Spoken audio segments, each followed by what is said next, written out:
आजच्या 8व्या दिवशी म्हणजे नवरात्रातील 8वा दिवस म्हणजेच अष्टमी या दिवशी मी सगळ्या रसिक श्रोत्यांचे मनापासून स्वागत करते. आजच्या दिवशी महागौरीची पूजा केली जाते. तिच्या श्लोकांनी आपण सुरुवात करूया. या देवी सर्वभूतेषु मा महागौरी रूपेण संस्थिता नमस्तस्यै नमस्तस्यै नमस्तस्यै नमो नमः. ज्यांचा जन्म 9 जुलैला आनंदवन चंद्रपूर जिल्हा महाराष्ट्र येथे झाला, त्या महाराष्ट्रातील नामांकित महिला समाजसेविकांपैकी एक, तसंच कुष्ठरोगी आणि आदिवासी यांच्यासाठी निरपेक्ष मनाने काम करणाऱ्या साधनाताई आमटे. महाराष्ट्रातील चंद्रपूर जिल्ह्यातील आनंदवन आश्रमाच्या उभारणीत व त्या व्यवस्थापनात पती मुरलीधर देवदास आमटे यांच्यासह त्यांचा हा एक महत्वपूर्ण सहभाग होता. साधनाताईंनी बाबा आमटे यांनी उचललेल्या व्रतामध्ये समिधासारख्या वाहून स्वतःला घेतलं होतं. समिधा हे त्यांचं चरित्र आहे. तर आपल्या समोर साधनाताई आमटे या विषयावर आज आपल्याशी बोलणार आहे सौ राधिका अनुप चितळे. तिची थोडक्यात ओळख करून देते. पूर्वाश्रमीची राधिका श्रीनिवास भाटे. शिक्षण ICWA आणि BCom पूर्ण आहे. तसेच गांधर्व महाविद्यालयातून गायनाचे माध्यमिक प्रथम पर्यंत शिक्षण तिने पूर्ण केलंय आणि सध्या चितळे आणि कंपनीमध्ये ती कार्यरत आहे. त्याचप्रमाणे महाडमध्ये गेली 75 वर्ष सुरू असलेला श्रावणातील त्यांच्या इथे व्याख्यानमालेचा उत्सव साजरा केला जातो. तर त्यामध्ये यावर्षी आपल्या राधिका चितळे हिला संधी देण्यात आली आणि अतिशय सुंदर पद्धतीने, जसं ती आता आजही बोलणार आहे त्या पद्धतीने तिने तिथेही तिचं व्याख्यान सादर केलेलं आहे. धन्यवाद. आता ऐकूया साधनाताई आमटे यांचे चरित्र. सगळ्यात आधी विठुराया आणि मातेला, त्या आदी मायला वंदन करते. आपल्या सर्व वडीलधाऱ्या मंडळींचा आशीर्वाद घेते. नवरात्र चालू आहे. सगळीकडे दुर्गेची, स्त्री शक्तीची पूजा प्रार्थना चालू आहे. त्या दुर्गेला, तुमच्या माझ्यात असलेल्या त्या स्त्रीला, त्या ऊर्जेला शतशः वंदन करते. स्त्री शक्तीचा एक श्लोक म्हणते आणि मग माझ्या विषयाला सुरुवात करते. ज्यावेळी देशात आपत्ती आल्या, तू युक्तीने बुद्धीने दूर केल्या. तुझे दिव्य सामर्थ्य राष्ट्र आधार. नमस्कार हे नारी शक्ती त्रिवार. भारत माता की जय. गेले 7 दिवस या नवरात्र व्याख्यानमालेच्या निमित्ताने आपण वेगवेगळ्या स्त्रियांचं चरित्र इथे बघतोय. कधी आदर्श पत्नी म्हणून, कधी आदर्श माता म्हणून तिचं रूप आपल्या समोर उलगडत गेले. आजही अशाच एका कर्तृत्ववान स्त्रीचं चरित्र आपल्या समोर उलगडण्याचा प्रयत्न करणार आहे. कारण तिचं काम, तिचं कार्य इतकं भव्य आहे की ते एका तासात मांडणं खरंच खूप अवघड आहे, पण तरी एक प्रामाणिक प्रयत्न करते. ती स्त्री कोण आणि ती कोणाची पत्नी? तर नागपुरातील एका जुन्या वेदशास्त्र संपन्न घराण्यातील 16 वळण असणारी एक तरुण सुंदर मुलगी एके दिवशी दाढी, जठा, कपनी आणि दंडधारी अशा एका तपस्व्याला बघते. दृष्टादृष्टीच्या त्या एका क्षणात त्याचा आजन्म ब्रह्मचर्य पाळण्याचा निर्धार गळून पडतो. तिच्या मनावरची सगळी परंपरांची बंधनही गळून पडतात. बरं, त्यांच्यात अंतर होतं, वयाचं, रंगरूपाचं, स्वभावाचं, जीवनदृष्टीचं. पण ते अंतरही परिवर्तनाच्या त्या एका क्षणात भरून निघालं आणि मग सुरू झाला त्या दोघांचा संघर्षमय पण रोमांचकारी जीवन प्रवास. ही खरं तर एक साहस कथा म्हणता येईल, चित्तथरारक प्रसंगांची. पण कुठल्या राजाची नाही, तर अगदी सर्वसामान्य तुमच्या आमच्यासारख्या दिसणाऱ्या, वागणाऱ्या, बोलणाऱ्या एका जोडप्याची, किंवा एक प्रेम कथा म्हणता येईल, ज्या दोघांच्या अखंड चाललेल्या मधुर मिलनातून समाजाच्या उपयोगी पडतील अशी कितीतरी स्वप्न साकार झाली. किंवा एका पतिव्रतेची कथा, जिनी सदैव मृत्यूशी मैत्री असलेल्या पुरुषाशी प्रेमविवाह केला, त्याच्या ध्येयात, त्याच्या स्वप्नात स्वतःला झोकून दिलं. किंवा स्त्री ही क्षणाची पत्नी आणि अनंतकाळची माता असते, त्याप्रमाणे ही एका सहृदयी मातेची कथा, जिच्या मातृत्वाचा लाभ तिच्या स्वतःच्या मुलांना तर झालाच, वेळोवेळी तिच्या पतीलाही झाला, तिच्या मानसकन्यांना झाला, कितीतरी अंध, अपंग, दुर्बलांना झाला आणि अनेक अनाथ टाकून दिलेल्या अर्भकांनाही झाला. अशा त्या अविरत सेवा, कष्ट, त्याग, संघर्ष, संयम आणि अशा सप्तपदीवरून चालणाऱ्या पत्नीचा आणि कितीतरी आयुष्यांवर मायाची पाखरण करणाऱ्या त्या सहृदयी मातेचा म्हणजेच साधनाताई आमटे यांचा जीवन प्रवास आज इथे आपण बघणार आहोत. त्यांच्या पूर्वायुष्याबद्दल सांगायचं झालं तर त्यांचं लग्नाआधीचं नाव इंदू घुले. त्यांचा जन्म 5 मे 1927 नागपूरमध्ये झाला. घुले घराणं हे पूर्वी भट्ट या नावाने प्रसिद्ध होतं. म्हणजे छत्रपती शिवाजी महाराजांच्या काळातील गागा भट्ट आपल्या सगळ्यांना माहिती आहेत, ते या घुल्यांचे पूर्वज. तर हे घुले घराणं म्हणजे अगदी सनातनी, धार्मिक, जुन्या परंपरांना चिकटून असलेलं आणि तेच संस्कार इंदूवरही झाले होते. व्रतवैकल्य, 16 ओळ पाळण्यात ती अगदी आघाडीवर असायची. मनाने अगदी पापभीरू. आपल्या हातून नकळत जरी कोणी दुखावलं गेलं, कोणावर अन्याय झाला, तरी त्या व्यक्तीची माफी मागेपर्यंत, तो अन्याय दूर करेपर्यंत तिच्या मनाला चैन पडत नसे. इंदू 10 वर्षाची होती तेव्हा तिच्या वडिलांचं निधन झालं. ती एकूण 6 भावंड होती. वडिलांचं निधन झालं तेव्हा इंदूची सगळ्यात धाकटी बहीण सुमा फक्त 2 महिन्यांची होती. त्यामुळे तेव्हापासूनच त्या सुमाच्या बाबतीत इंदूनी आईची भूमिका बजावली. राष्ट्रीय कन्या शाळेत तिचं प्राथमिक शिक्षण झालं. अतिशय हुशार, पहिला नंबर कधी चुकवला नाही. पुढे माध्यमिक शाळेत असताना चले जाव चळवळीचा तो काळ होता. देशभर स्वातंत्र्याचे वारे वाहत होते. सभा, आंदोलनं, प्रभात फेऱ्या चालू होत्या. इंदू पण त्यात उत्साहाने सहभागी होत होती आणि अशातच तिच्या आयुष्यात एक अविस्मरणीय घटना घडली. तेव्हा वीर सावरकर कैदेतून सुटून आले होते.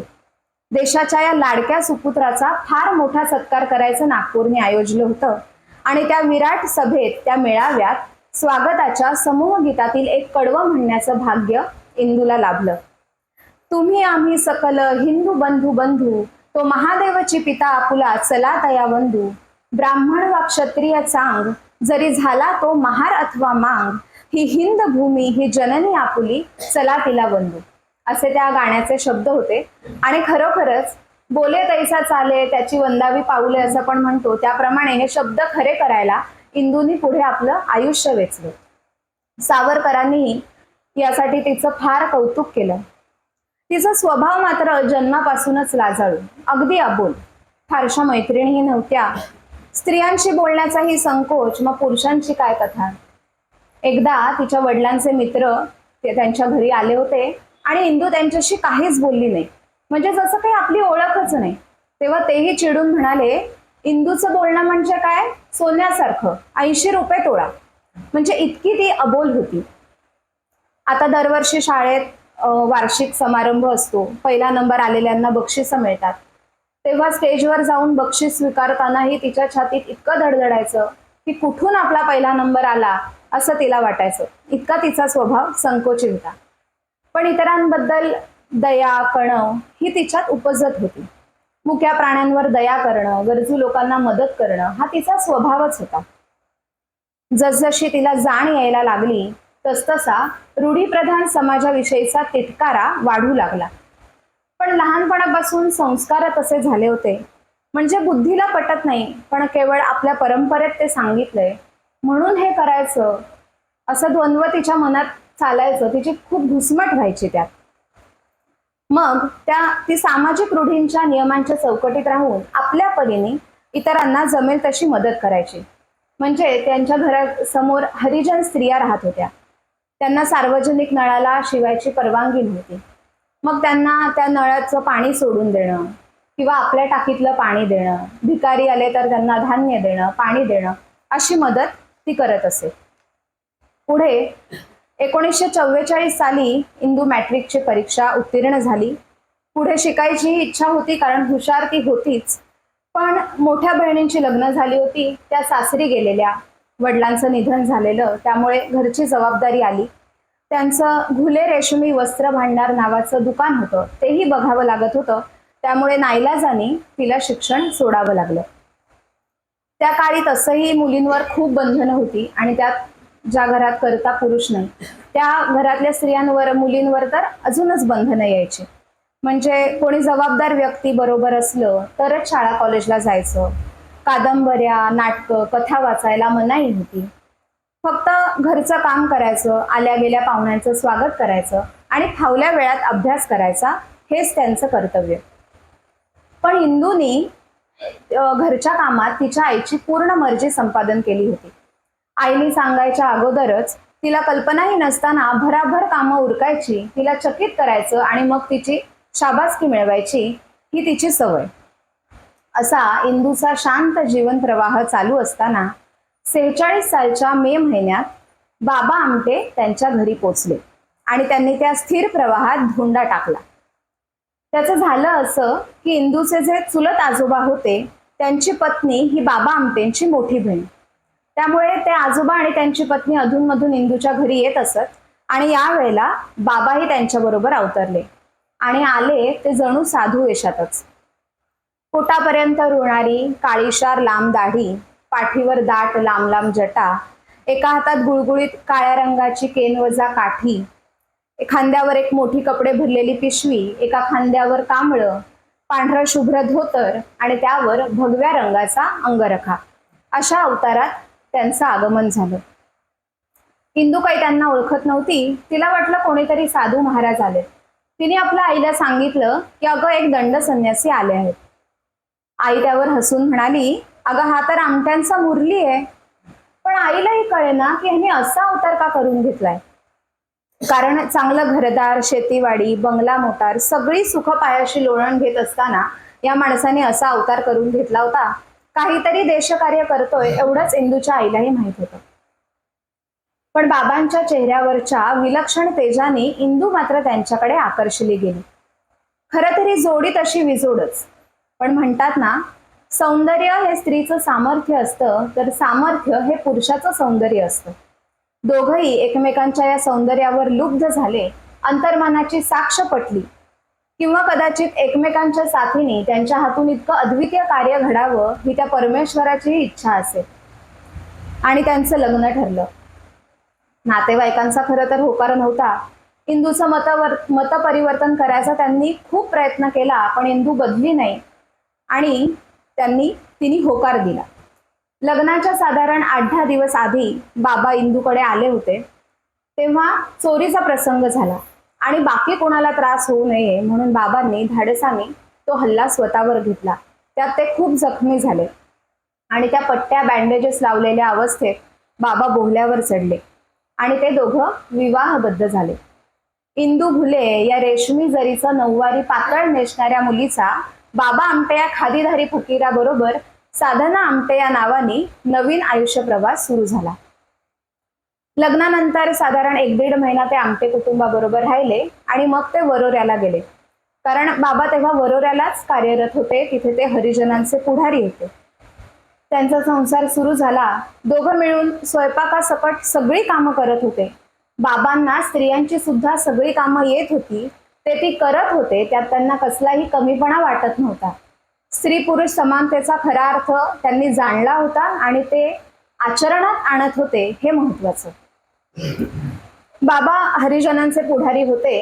त्यांचं लग्न झाल्यावर त्या हरिजन लोकांनी त्यांच्या वस्तीत बाबा आणि साधनाताईंचं खूप प्रेमाने स्वागत केलं. ताई त्या कार्यक्रमात त्या स्त्रियांच्या मध्ये जाऊन बसल्या. त्यांच्यात रोज संडास साफ करणाऱ्या भंगिणींचा अधिक भरणा होता. आता वास्तविक पाहता ताईंचं माहेरचं वातावरण हे पूर्ण विरुद्ध होतं. म्हणजे तिथे अस्पृश्यांचा स्पर्श जरी झाला तरी घरी येऊन आंघोळ करायला लागत असे.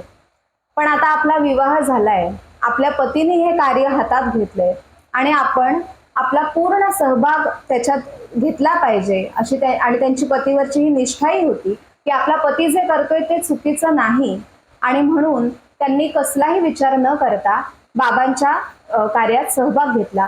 त्या भंगिणींमध्ये जाऊन बसल्या, त्यांच्या हातचं पाणी प्यायल्या, त्यांच्याकडनं हळदी कुंकू लावून घेतलं.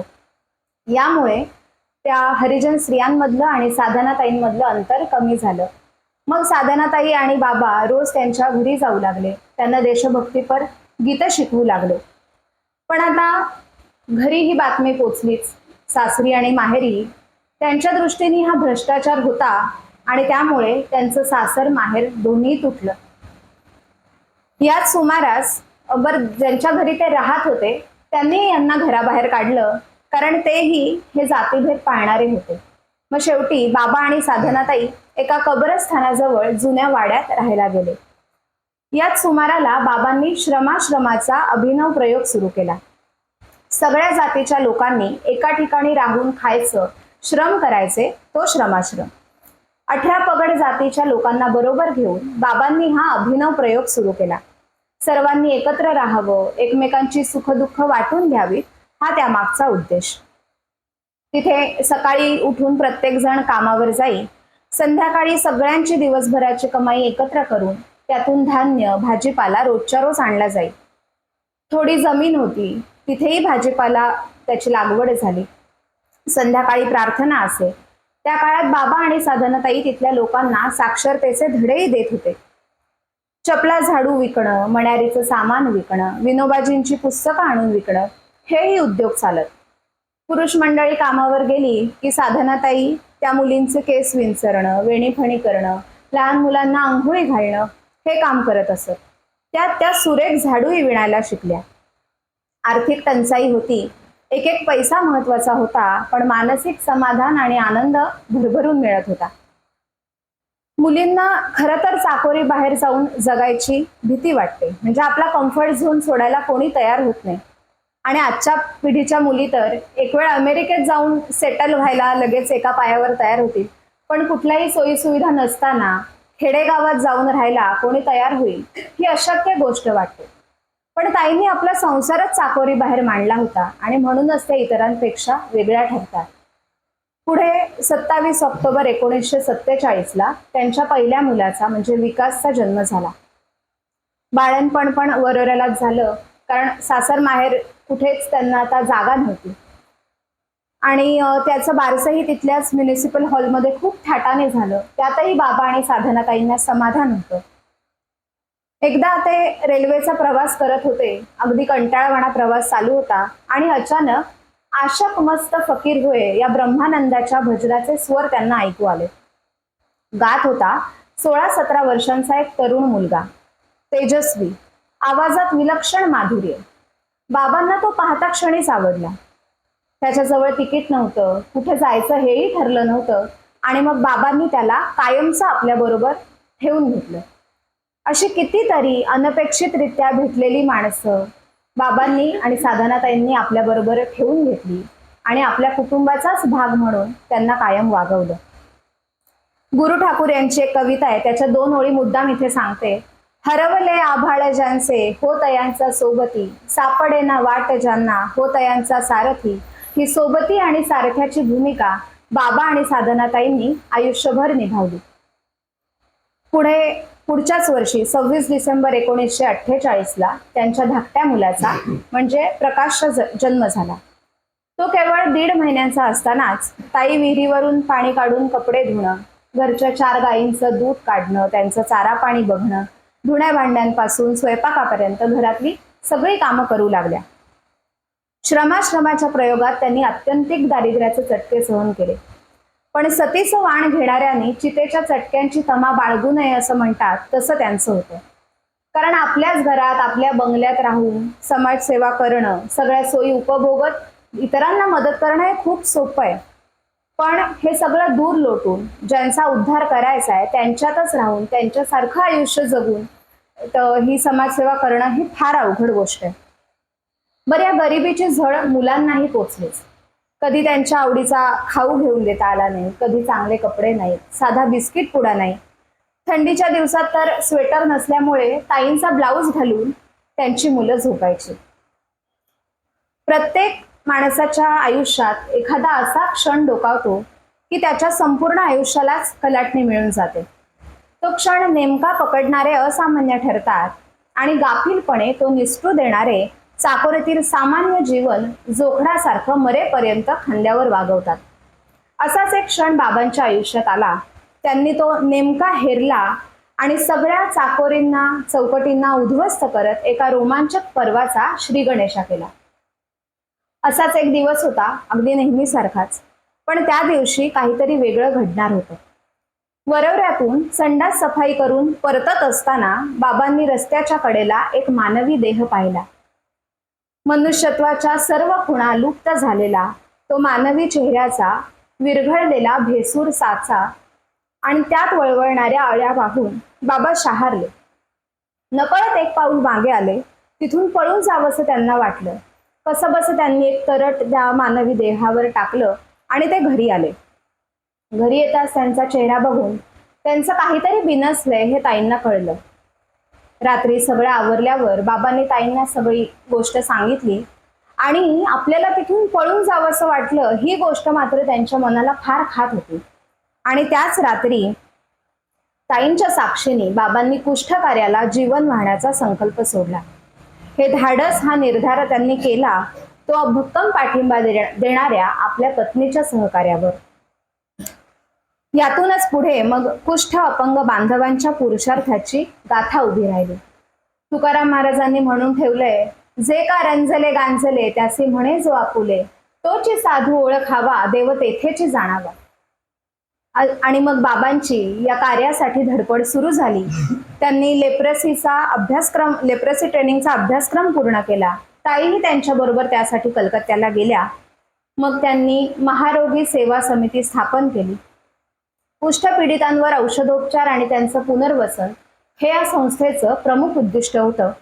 त्याचं पहिलं केंद्र वरोऱ्यालाच सरकारी हॉस्पिटल बाहेर उभारण्यात आलं.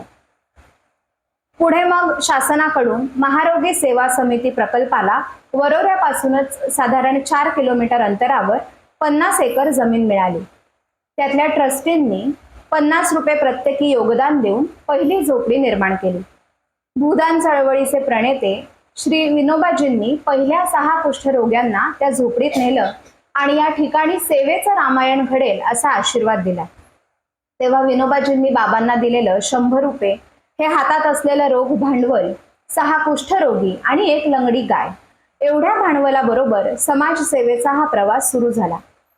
तेव्हा त्या सर्वांचा स्वयंपाक, तिथल्या गायींचं सगळं, झाडं झुडपं साफ करणं, झोपडी बांधायला मदत करणं हे सगळं ताईही करत होत्या.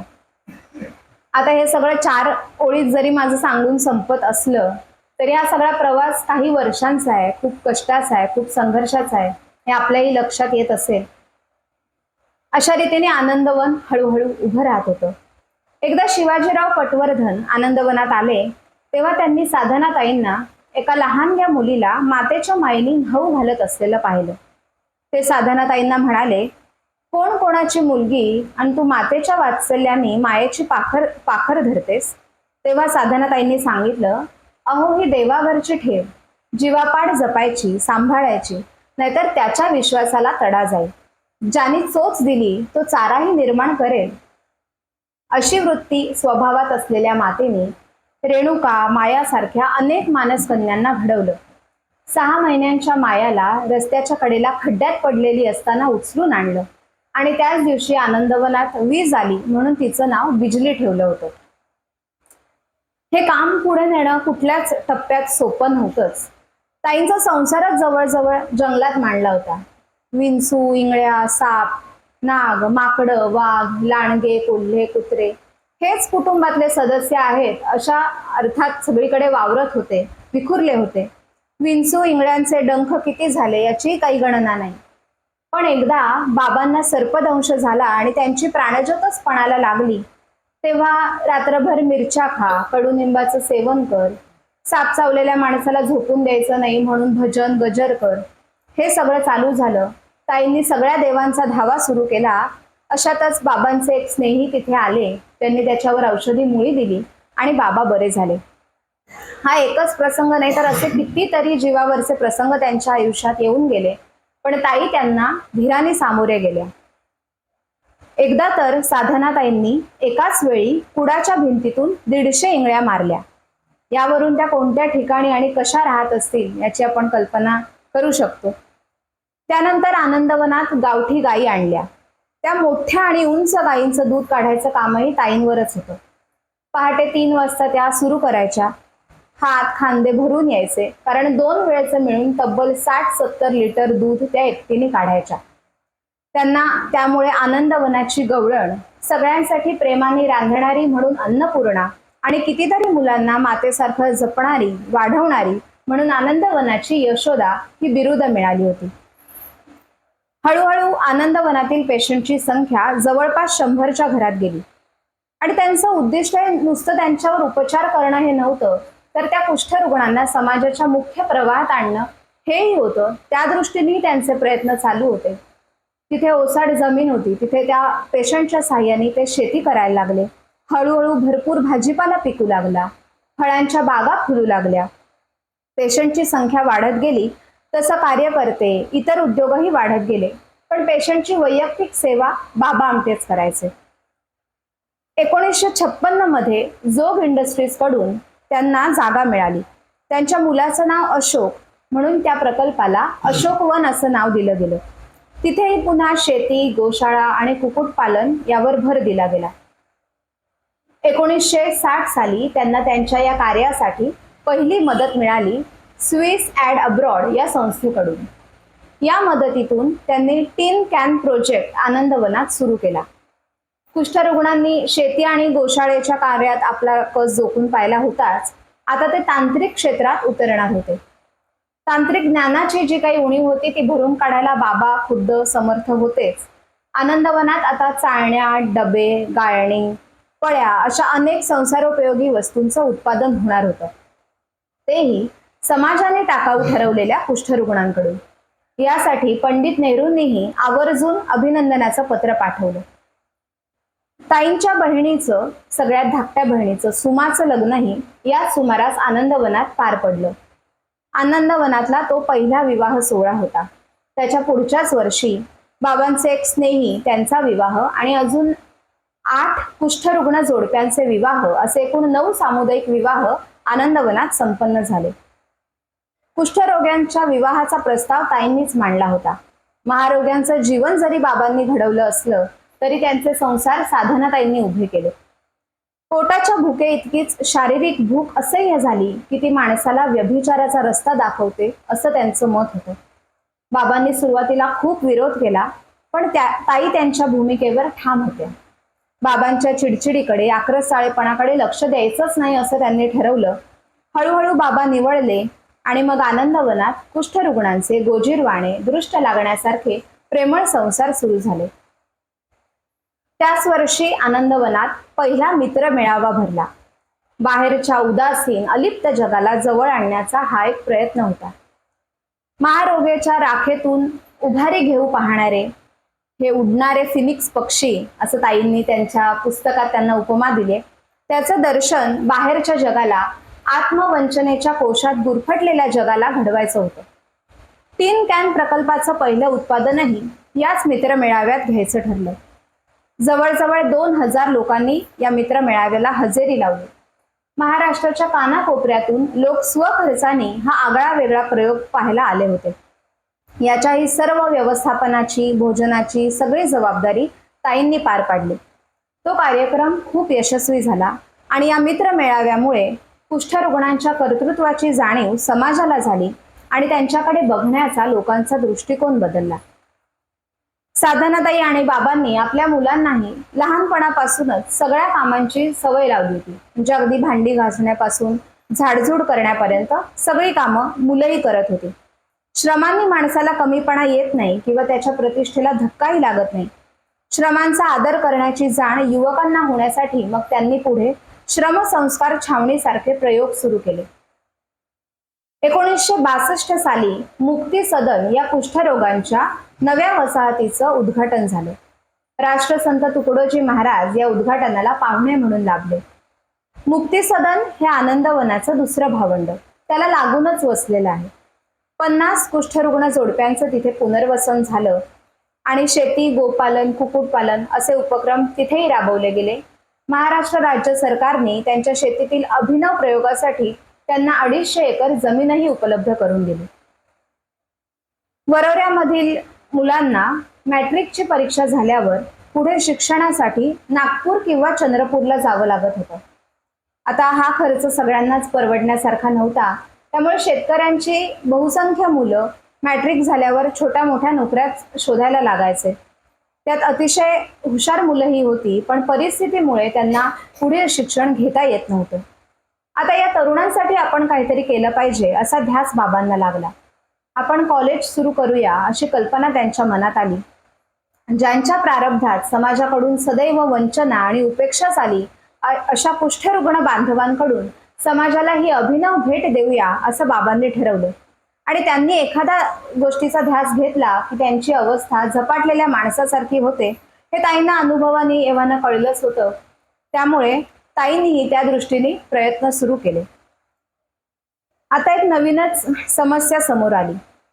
हे कॉलेज फक्त कुष्ठरुग्णांसाठीच आहे, त्यांच्याच मुलांसाठी आहे, इथे प्राध्यापकही कुष्ठरुग्णच असतील अशी अफवा पसरली. मग बाबांनी चंद्रपूर जिल्ह्याचा दौरा केला, ठिकठिकाणी लोकांशी चर्चा केली, हा गैरसमज दूर केला. शेवटी सगळं जुळून आलं आणि आनंद निकेतन महाविद्यालय या नावाने ते कॉलेज सुरू झालं. विज्ञान, कला, वाणिज्य अशा तीनही शाखा सुरू झाल्या आणि आनंदवनाचा परिसर युवा शक्तीच्या सहवासात अजूनच बहरू लागला. त्याच्या पुढल्या वर्षी आनंदवनात शेतकी महाविद्यालय सुरू झालं. अकोल्याच्या पंजाबराव कृषी विद्यापीठाशी ते संलग्न होतं. शेतकऱ्यांची मुलं तिथे शेतीचं तंत्रशुद्ध शिक्षण घेऊ लागली. कॉलेज काढलं तेव्हाही स्वयंपाक करायला कोणी नव्हतं. प्रोफेसर्सना राहायला क्वार्टर्स नव्हते. त्यामुळे ते सगळे आणि विद्यार्थी मिळून 40 जण जवळपास जेवायला होते. ताई मग त्या सगळ्यांचा स्वयंपाक, राहण्याची व्यवस्था ताईच बघत होत्या. मग काही महिन्यांनी एक स्वयंपाकी मिळाल्यावर ताईंना थोडी मदत मिळाली. प्रगतीचा आलेख उंचावायला लागला. त्यानंतर अंध मुलांसाठी आनंद अंध विद्यालयाची स्थापना करून बाबा आणि साधनाताईंनी या त्रिकोणाची तिसरी बाजू पूर्ण केली. आजूबाजूच्या खेड्यातून अनेक अंध मुलं डोळ्यासमोरील आणि भविष्यातील अंधाराचा सामना करत होती. या प्रकाशाच्या शाळेने त्यांच्या जीवनात एक नवा अध्याय उघडला. मुलांना घेऊन त्यांच्या पालकांची रीक लागू लागली आणि त्या शाळेचे मुख्याध्यापक मुकुंदराव वैशंपायन हेही कुष्ठरुग्ण होते. पुढे मूकबधिर मुलांसाठी आनंद मूकबधिर विद्यालयही आनंदवनात सुरू झाले. आनंदवन हळूहळू स्थिरस्थावर होत होतं. तोच बाबांना श्रमिक विद्यापीठाची स्वप्न पडू लागली. आपल्या बुद्धीचा कस श्रमांच्या माध्यमातून जो पडताळून पाहतो तो कार्यकर्ता, तो बुद्धिजीवी असावा आणि श्रमजीवी तर असावाच असावा असं त्यांचं मत होतं. त्यांना श्रमिक विद्यापीठासाठी प्रयोगशील साहसी तरुण हवे होते. बाबांची एक कविता आहे, निर्मितीचं एक नातं जमिनीशी आहे, कारण तीच आहे जन्मदात्री साऱ्या भविष्याशी. मातीशी इमान सांगणाऱ्या युवकांचे तांडे प्रेरणांच्या तर्फांवर उद्याची क्षितिज उजळीत अन ओसपणाचे कोसच्या कोस तुडवीत, जेव्हा निघतील 10 दिशांनी दऱ्याखोऱ्यातून आपले निश्वास उतरवीत, तेव्हा ही धरित्री होईल सुजलाम सुफलाम मंगलदायिनी. अशा मातीशी इमान सांगणाऱ्या युवकांची त्यांना श्रमिक विद्यापीठासाठी गरज होती. त्यासाठी जागेची पाहणी सुरू होती. तेव्हा महाराष्ट्र सरकारने चंद्रपूर जिल्ह्यातच 1950 एकर जमीन श्रमिक विद्यापीठासाठी देऊ केली. पण सोमनाथ परिसरातील शेतकऱ्यांनी याला विरोध केला. हे आंदोलन जवळजवळ 3 वर्ष चाललं. मग प्रयत्नांची पराकाष्ठा करून, सगळ्या अडचणींवर मात करून, पायपीट करून कसंबसं 2000 पडीत जंगल त्यांना मिळालं. आणि तेही सगळ्या प्राण्यांचं माहेरघर होतच. पुन्हा मग तेच सगळी वणवण पुन्हा सुरू. लांबून सामान आणा, एक एक झोपडी बांधा, तिथे सगळं जंगल साफ करा. आणि असं करत करत तिथे झोपड्या बांधल्या गेल्या, पेशंट वाढले आणि सोमनाथ प्रकल्प उभा राहिला. पुढे 1968 साली या सगळ्या प्रतिकूल परिस्थितीत बाबांनी पहिली श्रमसंस्कार छावणी आयोजित केली. जवळपास 1400 युवकांनी या शिबिराला उत्स्फूर्त प्रतिसाद दिला. त्यातही स्वयंपाकात आचार्याला मदत, आजारी पडलेल्यांच्या सेवेचं काम आणि बाकी व्यवस्थाही ताईच बघत होत्या. साफसफाई, बांध बंदिस्ती, दगड उचलणं, झुडपांच्या जाळ्या तोडणं या श्रमदानात युवक युवती मन लावून भाग घेत होते. त्यावेळी नीट इंडियाचाही जन्म झाला. हात उगारण्यासाठी नसतात तर उभारण्यासाठी असतात, हा संदेश ताई आणि बाबांनी आपल्या कृतीतून समाजाला दिला. श्रमिक विद्यापीठाचा मूळ कार्यक्रम होता how to build a man, म्हणजे मनुष्याची बांधणी कशी करावी. या संकल्पनेअंतर्गत युवक तिथे येऊन दरवर्षी शेतीत विविध प्रयोग करत असे आणि त्यांना साधनं आणि जमीन हे बाबा उपलब्ध करून देत असत. आनंदवनात संपन्न होणाऱ्या मित्र मेळाव्याला अनेक मान्यवर हजेरी लावायचे. त्यात कुमार गंधर्व, वसंतराव देशपांडे, पु ल देशपांडे आणि सुनीताबाई, राहुलजी बारपुते, चिंचाळकर गुरुजी, गोनी दांडेकर, दादा धर्माधिकारी, चंद्रशेखर धर्माधिकारी, कविवर्य बोरकर, नरहर कुरुंदकर अशा अनेक मान्यवरांची त्यात नावं घेता येतील. ही सगळी थोर माणसं बाबा आणि ताईंच्या या अभिनव उपक्रमाचं कौतुक करत होती. पु ल देशपांडे आणि त्यांच्या पत्नी सुनीताबाई आनंदवन बघायला म्हणून आले आणि मग त्या परिवाराचा एक अविभाज्य घटक होऊन गेले. त्यांनी बाबा आणि ताईंना मुक्तांगणसाठी 1,00,000 रुपयाची देणगी दिली. मुक्तांगण हे एक छोटं थिएटर होतं आनंदवनातील कुष्ठरुग्णांसाठी, अंध, अपंग, मूकबधिर मुलांसाठी. त्यांच्यातील सुप्त कलागुणांना वाव देऊन त्याचा आविष्कार घडवण्यासाठी मुक्तांगणची निर्मिती झाली. त्यात ते नाटकं बसवत आणि अगदी भूमिका करण्यापासून दिग्दर्शन, मेकअप, नेपथ्य हे सगळं कुष्ठरुग्णच करत होते. कविवर्य बोरकरांनी एकदा साधनाताईंना 4च ओळीचं एक छोटंसं पत्र, म्हणजे खरं तर कविताच पाठवली. कसे उत्तुंग वादळ तुझ्या मुठीत मावले, पिता असूनी मुली मी तुझी वंदितो पावले. 4 ओळीतच ताईंचं कर्तृत्व, त्यांचा मोठेपणा कविवर्य बोरकरांनी मांडलाय. मित्र मेळाव्यात पाहुण्यांची अलोट गर्दी उसळायची. परतताना खूप जण खोलीत आपल्या वस्तू विसरून जात. त्या वस्तू काळजीपूर्वक काढून ठेवणं, त्याच्यावर मालकांच्या नावांच्या चिठ्ठ्या लावणं ही कामही ताई स्वतः करत असत. पुन्हा ती व्यक्ती आली की आठवणीने तिची वस्तू तिला परत देणं हे काम ताई बघत होत्या आणि त्याचा त्या व्यक्तीला फार आनंद होत. एकीकडे मोठी मोठी आव्हानं पेलताना अशा छोट्या छोट्या गोष्टीतूनही ताईंनी माणसं जोडून ठेवली. त्यानंतर बाबांना हेमलकसा आदिवासी काम खुणावं लागलं. तोपर्यंत आनंदवन, सोमनाथ, अशोकवन, 4 फॅकल्टीची कॉलेजेस, हॉस्टेल्स, प्रोफेसरांचे क्वार्टर्स पूर्ण होत आले होते. बाबा हेमलकशाची जागा बघून आले होते. मोठ्या मुश्किलीने तिथलं जंगलही त्यांनी मिळवलं. तिथेही अस्वल, हरिण, मोर, कोल्हे, रानडुकरं, लहान चित्ते, मोठे वाघ, साप, विंचू होतेच. आदिवासींच्या व्यथा बाबांच्या मनाला सतावत होत्या. त्यांची प्राथमिक गरज आरोग्याची होती. त्यासाठी डॉक्टर हवा होता. प्रकाश आमटे तेव्हा MS शिकत होते, पण त्यांनी त्या अतिशय बिकट विपरीत परिस्थितीत तिथे राहून काम करायची तयारी दाखवली. त्यांना त्यांच्या पत्नी मंदाकिनी यांची त्यात साथ होती. त्यांना हेमलकसा गावाजवळ 50 एकर जागा मिळाली आणि खूप संकट झेलून, अविरत कष्ट करून, हाल अपेष्टा सहन करून प्रकाश आमटे आणि मंदाकिनी आमटे यांनी हेमलकशाची घडी बसवली. त्यांनी आपल्या त्यासाठी मूलभूत गरजाही कमीत कमी ठेवल्या आणि फक्त डॉक्टर एवढीच भूमिका न घेता त्या आदिवासी मंडळींची भांडणं सोडवणं, त्यांना सल्ले देणं, त्यांच्या मनात एक विश्वासू व्यक्ती म्हणून स्थान मिळवणं हेही त्यांनी केलं. हेही सगळे ताई आणि बाबांचे संस्कार. शेवटी मुलं आपल्या आईवडिलांकडे बघूनच शिकतात. तसंच त्यांचा मोठा मुलगा विकास आणि त्यांची पत्नी भारती या दोघांनीही आनंदवनाचा कारभार पाहण्यास सुरुवात केली. विदर्भ साहित्य संघाचं 34वं साहित्य संमेलन आनंदवनात संपन्न झालं. त्याची स्वागताध्यक्षा होण्याचा मान ताईंना मिळाला. तो सोहळाही यशस्वीरित्या पार पडला. त्याच सुमारास आनंदवनात उत्तरायण आणि गोकुळ असे 2 नवीन प्रकल्प सुरू झाले. उत्तरायण म्हणजे असहाय्य पीडित वृद्धांसाठी बांधलेला वृद्धाश्रम आणि त्याच्या पाठोपाठ बांधलेलं अनाथाश्रम म्हणजे गोकुळ. पुन्हा अनेक वर्षांनी ताईंना बाळगोपाळांची सेवा करण्याचा त्यांचा आवडता विरंगुळा मिळाला. त्या लहान मुलांना नाहू माखू घालण्यापासून ताई त्यांची सगळी कामं प्रेमाने करत.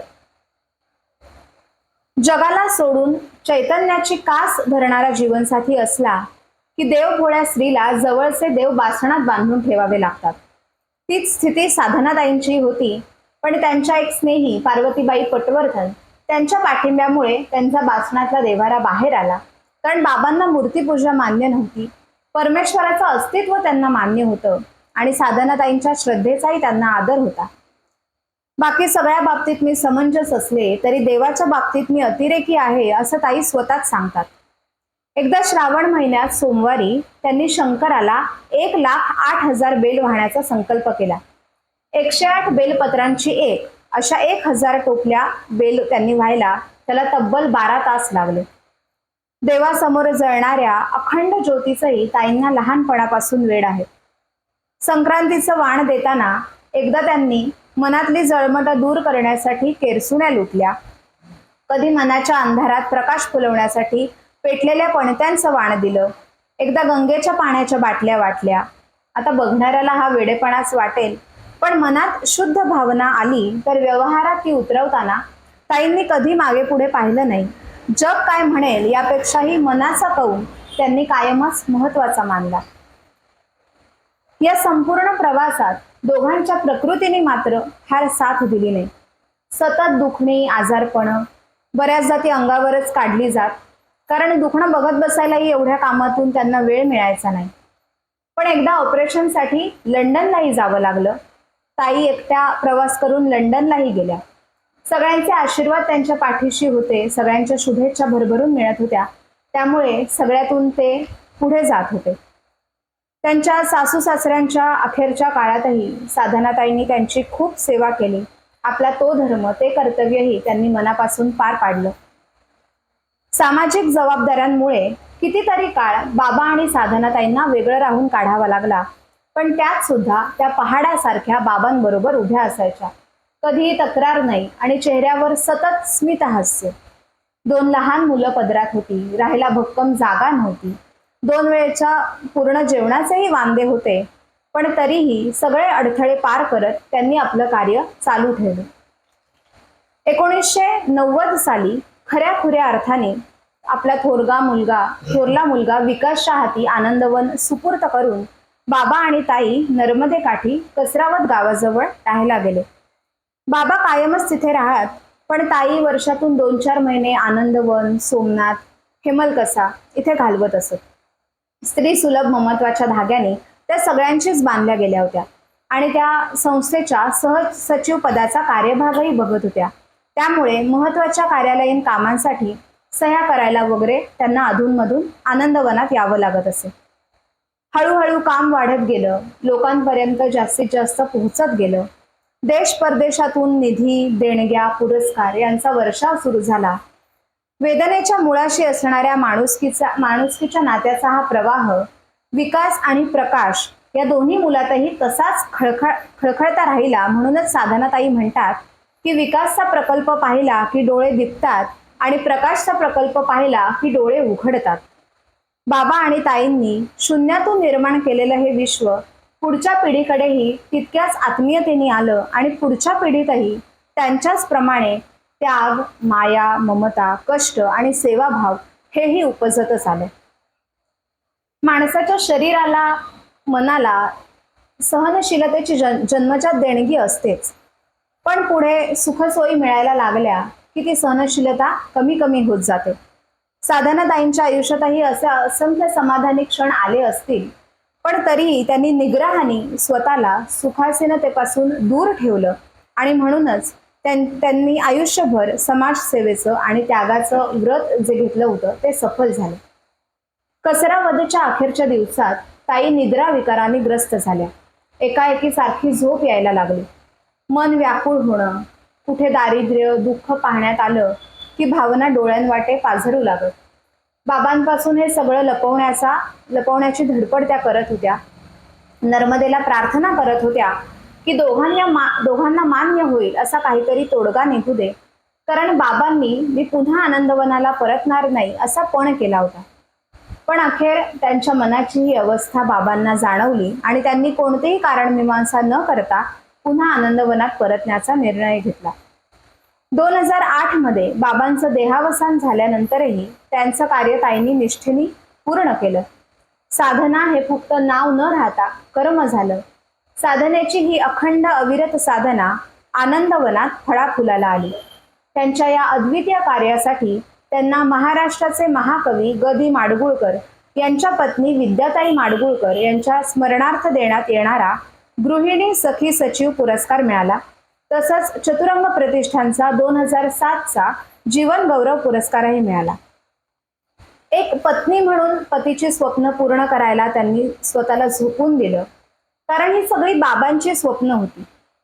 विवाहानंतर पुढचा मागचा कसलाही विचार न करता आपल्याला काय भोगावं लागेल, काय सोसावं लागेल हे न बघता जे समोर आलं ते त्यांनी नुसतं स्वीकारलंच नाही, तर त्या प्रत्येक क्षणाचा महोत्सव करत या आयुष्याला सामोऱ्या गेल्या. सेवा हे यज्ञ कर्म समिधा समहम जले, त्यांचं आत्मचरित्रही समिधा याच नावाने लिहिलं गेलंय. खरोखरच समिधा या नावाप्रमाणेच बाबा आमटे यांच्या जीवनकुंडात स्वतःच्या आयुष्याची सहजपणे आहुती त्यांनी दिली.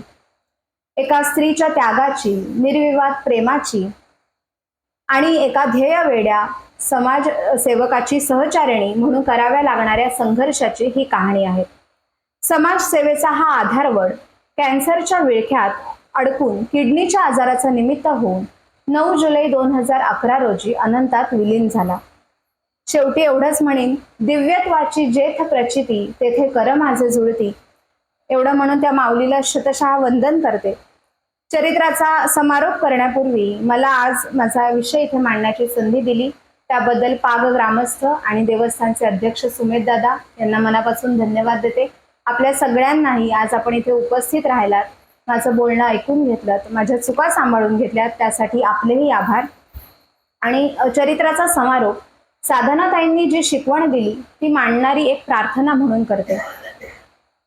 हीच मुची प्रार्थना हेच मुचे मागणे, माणसाने माणसाशी माणसा समवागणे, हीच मुची प्रार्थना. धर्म जाती प्रांत भाषा द्वेष सारे संपुदे, एक निष्ठा एक आशा एक रंगी रंगू दे, अन पुन्हा पसरो मनावर शुद्धतेचे चांदणे, माणसाने माणसाशी माणसा समवागणे, हीच मुची प्रार्थना. भोवताली दाटला अंधार दुःखाचा जरी, सूर्य सत्याचा उद्या उगवेल आहे खातरी, तोवरी देई आम्हाला काजव्यांचे जागणे, माणसाने माणसाशी माणसा समवागणे, हीच मुची प्रार्थना. लाभले आयुष्य जितके ते जगावे चांगले, पाऊले चालो पुढे जे थांबले ते संपले, घेतला जो श्वास आता तो पुन्हा ना लाभणे, माणसाने माणसाशी माणसा समवागणे, हीच मुची प्रार्थना हेच मुचे मागणे, माणसाने माणसाशी माणसा समवागणे, हीच मुची प्रार्थना. धन्यवाद. आत्ताला आपण या नवरात्रीच्या व्याख्यानमालामध्ये आपण रोज सगळेजण वाढत्या उत्साहाने इथे हजर राहता, याच्याबद्दल प्रथम आपलं कौतुक सगळ्यांचं. प्रत्येक यशस्वी पुरुषाच्या मागे एक स्त्री असते आणि ती स्त्रीला किती व्रतस्थ जीवन जगावं लागतं याचं सांगोपांग उदाहरण राधिकाने आपल्याला आणून दिलं, यासाठी तिचं कौतुक. जनाबाई त्या साधनाताई आमटे हा दोन्ही प्रवास मी तिचा बघितला आणि त्यावेळी लक्षात आलं की तिच्यातली किती प्रगल्भता वाढते. आता व्याख्याते गेले 2 वर्ष आपण बघतोय की खूप प्रकारे ते आपली साधना ऑलरेडीच करतायत आणि त्याच्यातून चांगल्यातलं चांगलं आपल्या सगळ्यांना ऐकायला मिळेल यासाठीला हे लोक प्रयत्न करतायत. आता आपल्याला श्रोता म्हणून पण सजग व्हायला पाहिजे. आजपर्यंत आपण फक्त 2 वाक्य ऐकत होतो, आता 2 वाक्यातलं त्यांना काय म्हणायचं आहे हे पण आता आपल्याला हळूहळू समजून घ्यावं लागेल. त्याच वेळेला आपल्याला ह्या जे व्याख्यानमाला आहे याचं प्रयोजन आपल्याला चांगल्या पद्धतीने करता येईल अजून ते. तिने किती कष्ट घेतले असेल त्याची मला कल्पना आहे. मायाचं बिजलीमध्ये रूपांतर, मांगलीकर येऊन साप चावला त्यावेळेला त्यानं दिलेलं त्याचे उपचार, त्याच्यानंतर आईने आपल्या 2 मुलांसाठीला बोललेले, ह्या सगळ्या गोष्टी एका ठिकाणी कुठेही मिळत नाही. त्याच्यासाठी तिला किती कष्ट करावे लागतील हे सगळं 1 तासाचं व्याख्यान करण्यासाठी तिने किती दिवस आधी ऑलरेडी आपले खर्ची घातले असतील याची आपल्याला पटकन लक्षात येणार नाही. ह्या सगळ्या गोष्टी आहेत ते. ह्या सगळ्या गोष्टी चुकून माझा एकदा ह्या साधनाताईंच्या चरित्र वाचताना लक्षात आलेलं असल्यामुळे मला पटकन जाणवलं ती किती मेहनत घेते. पुढच्या काळात पण एक यशस्वी व्याख्याता त्या व्हावी हीच माझी तिच्याबद्दलची अपेक्षा. धन्यवाद.